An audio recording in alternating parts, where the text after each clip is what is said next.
I'm just going to talk a little bit about something that's just kind of difficult to talk about.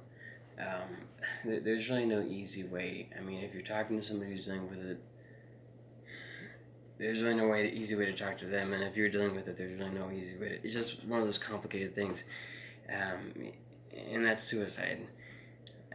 You see a lot of people, and I guess that they mean well, but they see like these real fake, just coined things, like just real cliche things to try and get you to not give up and stuff. But most of it is pretty unhelpful and like just so vague. Like, you're worthy. Worthy of what? What does that mean? You're loved. I love you. It's like you don't know me. You can't love somebody you don't even know. And people mean well, they really do. You alternate between feeling everything and feeling nothing. Um, Sometimes. Some people just feel nothing. And I find for myself that dealing with suicide is even more irritating. Like, dealing with myself. Um, people just don't people just don't get it. They don't get you. They try and turn it into something to soothe their own conscience. For instance, people say, if you just pray, you'll everything will be okay. Because they don't want to admit that some things you just gotta carry. You know what I mean? Instead of coming alongside and helping, like, I have nothing to say. Can I sit with you? Instead of something like that, it's always something like, well, you got to pick yourself up by your bootstraps because you just got to, for them, maybe it's, oh, you power through and that's how you do it. They have no idea how much work and effort it is just to exist. You know, committing suicide isn't about.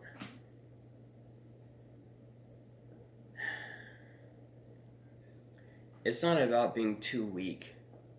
It's about having to be too strong for too long. And people oftentimes just don't get that. And so you fight and you fight and you fight and you're stronger, and you get more done than like anybody else around you, and it's still not good enough. And so you come to a place where they say, oh, well, don't kill yourself, but we won't help you. Okay. I mean, wouldn't I just be better off? And so then you start. Then you get to a place of you're just planning it out. It's like you're not really. You're so numb, and you don't want attention. You just want to be done with the pain or the nothingness. And people don't get that. And nobody really wants to listen to you or give you the time of day. But then, like, when you want to end it, then they're just like, oh, well, no, don't do that. Okay. So don't kill yourself, but we won't help. One of the best ways, if you're watching this, and one of the best things you can do to help somebody who is suicidal is just, you know what? Screw that. One of the best things you can do to help other people before they ever get to be suicidal is be there for them. Just be a friend to someone. I have never had a real close friend. A close friend is someone who sticks with you through the years. I've always tried to be that for other people, but I've never once gotten that back. When I was a kid, I didn't have any friends. My siblings didn't like spending time with me. My parents didn't have time for me. So then became a teenager. Had a really hard time making friends. Girls flocked to me. A lot of girls. Just because they were attracted to me, that was it. They didn't really know me. They knew nothing about me. But because they were attracted to me when I was younger, evidently I was good looking, evidently. And, you know, that's as far as it got. The real me Didn't matter. And then I got to be an adult, and it's just person after person betraying and backstabbing me. And then they always tell you the same thing. Don't quit. Don't give up. Why the hell not? So I want to talk to those people who are dealing with suicidal thoughts. I hope that me, a brother, can help you in some way. One good thing that came is because of my problems, whatever you want to say. I started biking it's like medicine for me. And I decided to try and, while I'm out clearing my head and just getting relief from my thoughts, to start doing something with it too. And this year I did the Trek 100. I don't know if you can see my shirt, but it says Trek 100. That is a fundraiser for the MAC Fund, which helps with kids with cancer and that kind of stuff. Funds research. Last year and this year I did the Great Cycle Challenge. It's not yet. It's next month. It's in September. But last year I did it, and then I'm going to do it again. And I'm also doing what's called Bike for the Light. This year they're digging water wells for the Navajo Nation. These are people who don't have water, and don't access to clean water. And this is important. This is stuff that it really matters, And so, in one hand, I just want to be done with it. I don't have any hope that things will get better. I think I'm going to be like this for forever. It's been years and years and years. No relief has ever come. Nobody's ever stuck with me except for my wife. I mean, everybody wants to give me a quick solution. They don't want to deal with the messiness of it. They want to think, oh, well, he's gotten better now. Yeah. No, I just stopped talking about it. I'm talking about it to you. You can tell when people just kind of get uncomfortable talking about it. It doesn't fit in their boxes. They want things to just be simple and clear-cut, have an easy solution, and for you to get better. They don't want to deal with the reality that you live with this every day. Meanwhile, you have to deal with the reality that you live with every day, but they don't want to know that. And so anyways, that's one good thing that came from it. If I would have given up, I wouldn't have been able to help those kids. And who knows? Maybe if people like me didn't help, maybe nobody would. So, whereas in my mind, I'm tired of the pain, the fighting, the constant fighting. To those kids, I'm a hero.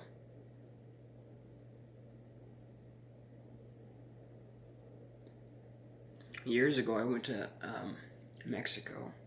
God, I love Mexico. And I did some work on an orphanage that they had there. To those kids, they don't even know my name. They'll probably never see me again. But I made a difference to them.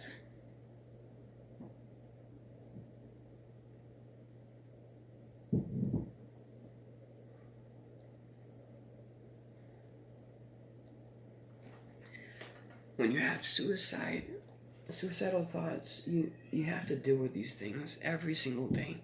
You have to deal with it all the time. You never get a break. You never get a timeout.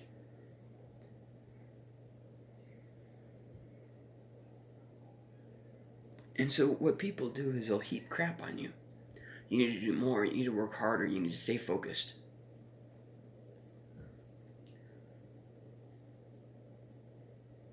The people who I work with, the job that we do, it's very important work. I'm not trying to downplay it, but they want their whole lives to revolve around this. And I don't. I don't have the energy for that. things I want to do with my life, things that I want to see. Most of my dreams have died, but I want to have more dreams. I want to have new dreams.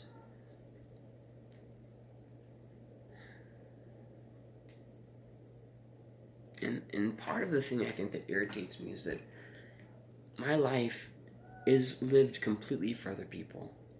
My job, I work, my job, to simplify it, is to make sure, my job is to support someone else in doing their job. Maybe that's an oversimplification, but that's why I feel like I'm here. It's the work that they're doing is very important, and I'm just here to encourage them on the work.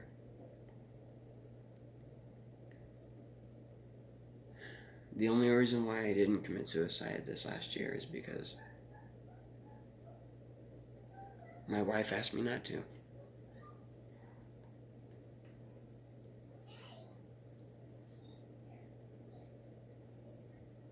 I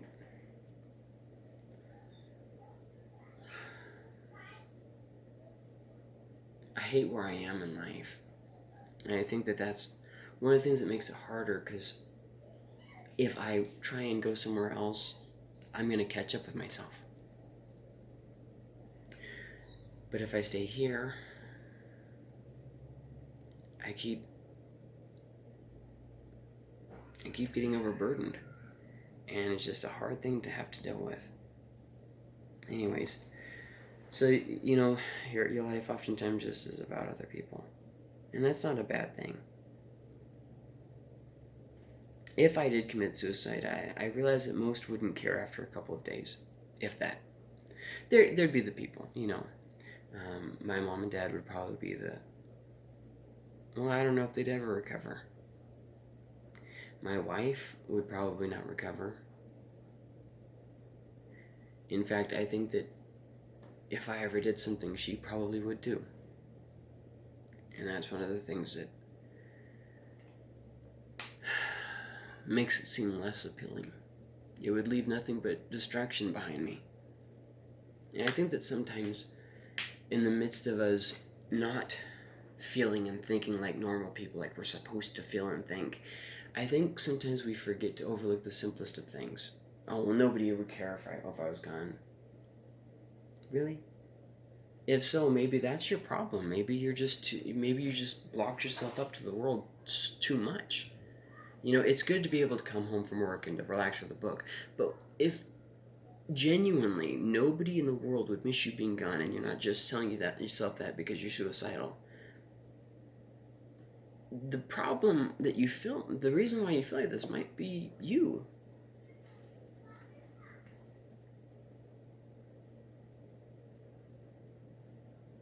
I dealt with a lot of two-faced Christians in the world. I'm a Christian. I believe that that is the correct religion. I absolutely, yes.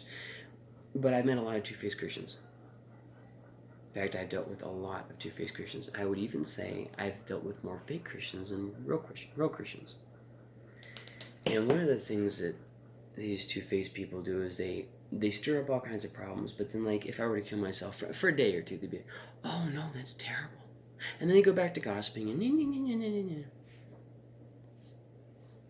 that doesn't mirror Jesus at all. That mirrors Satan.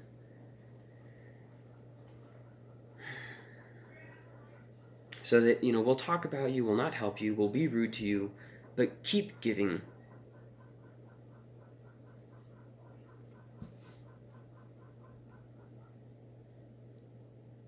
But keep giving 110%. We'll talk about you. Behind your back, we'll gossip and stir up all kinds of crap. We'll make your job harder. We will not help you at all. We'll never even lift a finger. We'll be rude to you all the time. But then, when you kill yourself because I'm a rude jackass, then, I'll make it, oh yeah, I feel so regretful about that. I'm going to keep doing it, but whatever. But you keep giving 110%. Yeah, okay.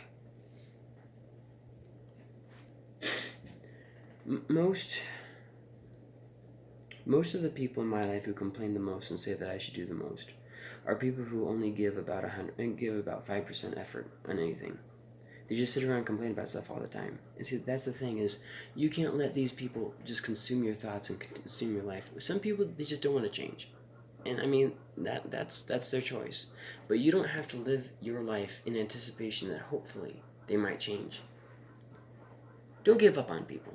But if somebody's not going to change right now, then just go ahead and focus on the aspects of life that you can do something about. Nothing's going to wear you out quicker than just sitting there stewing about the same 10, 20 people who are just going to be the same bitter, nasty people that they've always been. You'll wear yourself out.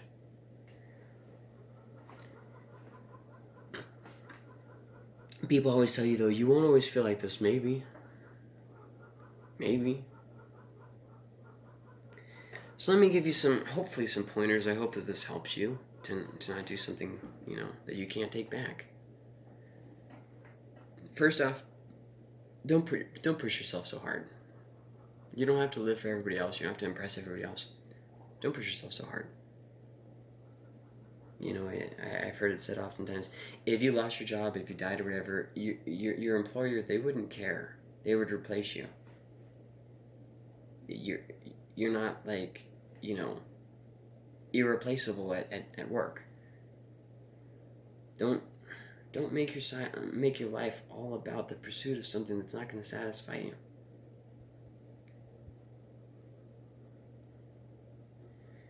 The next thing I thought of is realize the one that would miss you. Maybe you see everyone who wouldn't miss you. Pay attention to the one that would. I've got 5 kids. 2 of those are adopted. Could I do that to them? Really and truly, could I do that?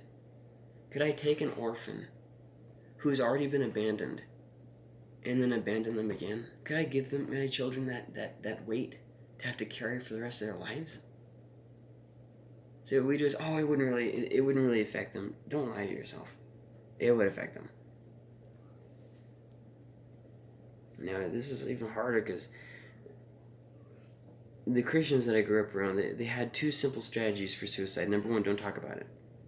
It's like Fight Club or something, you just ignore it and it'll go away. Don't tell Jesus about it because, then Jesus will be angry at you. See, people want to be these nationalists and these just hateful, mean, and rude people, and then they want to say, Jesus must think like me because that's how I think. I have to wonder if they ever got saved to the gospel of Jesus Christ, or if they just got saved to their own dreamland. Maybe that's unfair. I don't know. But either way, I did a simple strategy here. Don't talk about it. And then number 2, condemn everyone who struggles with committing suicide. It's a sin. It's an absolute sin. Even though the Bible said that the only thing that God won't forgive you for is blaspheming the Holy Spirit, we're going to say that committing suicide is also, see what I mean? So you're heaping up more and more rules and regulations, and I'm glad that God has you as the gatekeeper. The next thing I would say, besides don't push yourself so hard, realize the one that would miss you. Lean on God. Lean on God. Dealing with suicide is a continual, irritating struggle, and you can't do it by yourself. I would also say get off your screen. If you're spending all your time on your phones and stuff, that kind of crap just messes with you. It makes you feel weird and off. Don't spend your life for TV and for entertainment and for social media and that bull crap. That crap's just a waste. Try going camping instead. The next thing I would say, I guess this is probably like 4, distract yourself. Don't sit there and think about it all the time. Find some way to occupy your time. Learn a language. Try to apply your mind to like an unsolvable dilemma or something. I don't know. Just do something that distracts yourself. Don't think about it so much. You just sit there stewing. Maybe riding bikes distracts me. It clearly clears my head. Find something that works for you. The next one I guess is like 5. Do fun things, but also do necessary things. See, if you live your life only for doing fun things, the fun things will get less and less fun until you feel very unsatisfied. If you do nothing but the necessary things, you're going to wear yourself out, and life will be all about work. You can't do that. You gotta find a balance between do do fun things. Read a book, play a video game, go for a walk. But also do necessary things. Get up, brush your teeth. Take a shower, go to work. So this is like maybe like 6 or something. Keep getting out of bed. That's the hardest thing. There's no point to it. I feel tired. Just keep getting up out of bed. I don't know if things will get better. Maybe they will, maybe they won't. I don't know. But either way, keep getting out of bed. And then the next thing is, when you deal with suicide, you think that you're the only one who deals with it. Lots of other people do. And you think, nobody really understands me. Here's the thing, and I want you to understand this because chances are you don't understand this because you're stuck in your own mind. Everyone lives with an unfair fight. If it wasn't this, it'd be something else. Maybe you deal with suicide. Not everybody deals with suicide. A lot more than you would think, though. A lot of times people have suicidal thoughts for a short amount of time. Some people live there, some people just visit. But either way, everyone lives with an unfair fight. Some people have to deal with anxiety, some people have to deal with suicidal thoughts, some people have to deal with, a mom and a dad that they have to forgive and get over when those people betrayed them and hurt them, and I get it. Everybody has an unfair fight. There's no such thing as a perfect, ideal situation. That just doesn't exist. Stop comparing yourself to things that you think would be more fair, or getting mad because of the people that don't understand you. It's irritating, yes, but it doesn't matter. It really doesn't. Next, feelings come and go. That's just life. But here's the good news: is life is more than feelings. Maybe you feel nothing, maybe you feel everything. Either way, life is more than feelings. Just because you're not experiencing, having fun, that kind of stuff, doesn't mean that life's not worth living. It just means that, life has an extra handicap for you. It's like having to run a marathon with one leg instead of two. It doesn't mean that you can't. It just means you just have more difficulty in one area. And then I mentioned this with the fundraisers that I do. Help those who you can. Maybe you can't help everybody. Maybe you can't change the world, but I bet you could help one person. You could change your world for one person, or at least try. And then I want to say this. People like us, other people aren't going to understand us. Most people are scared to die. I guess in a way I am. But here's the thing, you get up, you've been fighting this, you haven't given up yet. That makes you a hero. People don't know what you carry, and they'll probably never understand. But you've been carrying that weight, and you stuck with it. You're a hero. Maybe you don't see yourself as that, and that's okay. Next up, I don't know what number this is, but find reasons to care, and find things to do. Being bored is just going to make it worse. Feeling like you're not contributing to anything is just going to make it worse. So that takes us to the final idea here. You can hurt others and end it forever based on how you've been feeling. And you can waste your time and effort planning your own demise, or you can at least try and make things better. The choice is up to you.